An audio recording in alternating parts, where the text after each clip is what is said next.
আজকে মা আমার জন্য বানাবে নবরত্ন কোরমা।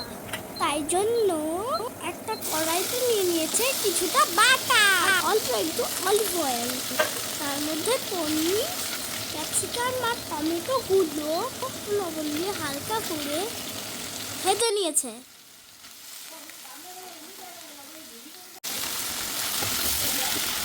তারপর অন্য একটি প্যান জিরে, একটা শুকনো লঙ্কা, দুটো এলাচ, দারচিনি, লবঙ্গ, একটু জয়ত্রী দিয়ে খোলায় নেড়ে দিল।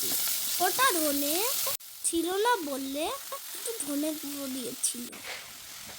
তারপর কড়াইতে তেল গরম হলে ফুলকপি, বিনস, গাজর আর মটরশুঁটি দিয়ে দিল।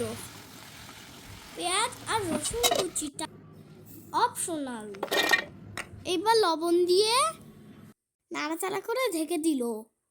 সবজি কিছুটা সিদ্ধ হয়ে গেল পোস্ত আর কাজু বাদাম বেটে দিয়ে দিল। তারপর 2 কাপ মতো দুধ দিয়ে দিল। পনিরগুলো মিলিয়ে দিল। সবকিছু ভালো করে মিশিয়ে ঢেকে রাখলো। এবার কিছুটা চিনি দিয়ে দিল আর কটা লঙ্কা ছিঁড়ে দিল। আমাদের সবজিটা প্রায় হয়েই গেছে। তারপরে যে মশলাটা ভেজে রেখেছিল সেটা ঠান্ডা করে গুঁড়ো করে এর মধ্যে দিয়ে দিল।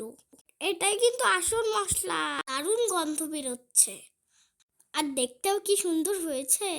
খেতে কিন্তু আরো ভালো হয়েছিল। তোমাদের কেমন লাগছে? বাড়িতে একদিন রান্না করে খেয়ে দেখো। Thank you.